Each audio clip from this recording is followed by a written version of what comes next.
तो अब एक बात तो समझ में आ गई कि जिनको आप जननायक या खलनायक कह रहे हैं वो भारतीय जनता पार्टी के इशारे पे काम कर रहे हैं, ये तो बात स्पष्ट हो गई। तो ये जो लाउड स्पीकर बांटने का सब जो ड्रामा और नाटक चल रहा है, इसका एक ही उद्देश्य है कि समाज का वातावरण प्रदूषित किया जाए।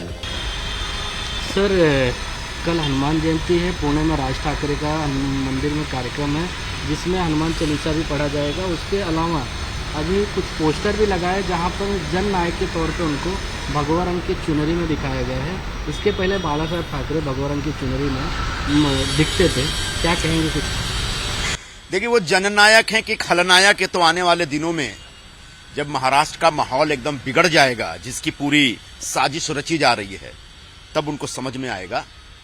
जहां तक हनुमान चालीसा गाने का प्रश्न है, निश्चित तौर पर हनुमान चालीसा गाना चाहिए, हम लोग तो रोज पढ़ने वाले लोग हैं, लेकिन महज किसी धर्म के लोगों को, एक दूसरे धर्म के लोगों को आहत करने के लिए, उनको चोट पहुंचाने के लिए और एक सांप्रदायिक तनाव पैदा करने के लिए ये सब नहीं होना चाहिए। मस्जिदों पर जो लाउड स्पीकर लगे हैं, सवाल ही नहीं उठता किसी भी मस्जिद से लाउड स्पीकर को उतारने का।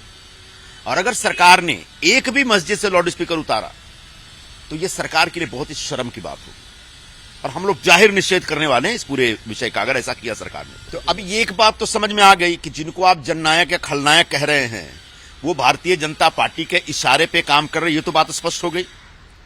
और भारतीय जनता पार्टी की फंडिंग हो रही है, अभी लाउड स्पीकर की फंडिंग हो रही है, पता नहीं आगे और क्या क्या फंडिंग होगी। तो भारतीय जनता पार्टी को भी दूसरे के कंधे पे बंदूक रख के चलाने के बजाय साफ साफ बोलना चाहिए कि क्या कहना है, क्या करना है।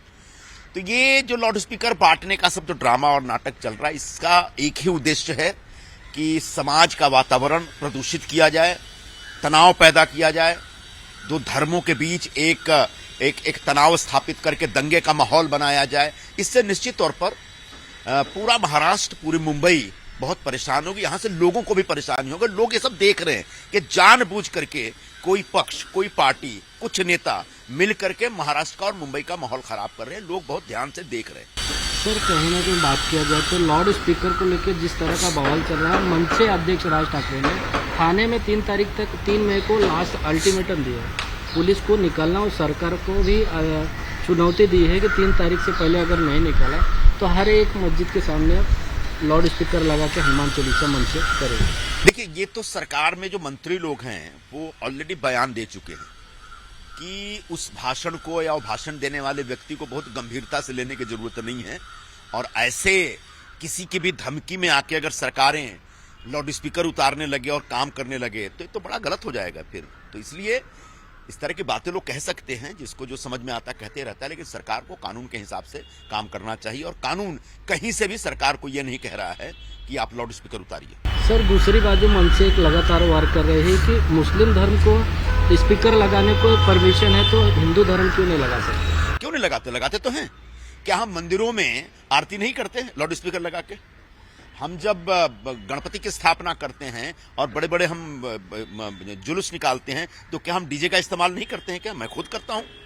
हमने छठ पूजा पे पहले हम लोग डीजे लगाते थे, सुप्रीम कोर्ट का आदेश है डीजे मत लगाइए, हम लाउड स्पीकर लगाते हैं। तो एक देश में कानून है, कानून के हिसाब से सभी धर्म के लोगों को अपनी धार्मिक कार्यक्रमों को करने की आजादी है, और उस आजादी का दुरुपयोग न हो इसके लिए समय समय पर सरकारें कानून बनाती रहती है, गाइडलाइंस जारी करती रहती है, और सुप्रीम कोर्ट भी अपनी दखल करता रहता है। और वो कहीं ना कहीं एक हित में है, सामाजिक हित में है, और उसको स्वीकार करना चाहिए। एबीपी माझा, उघडा डोळे बघा नीट।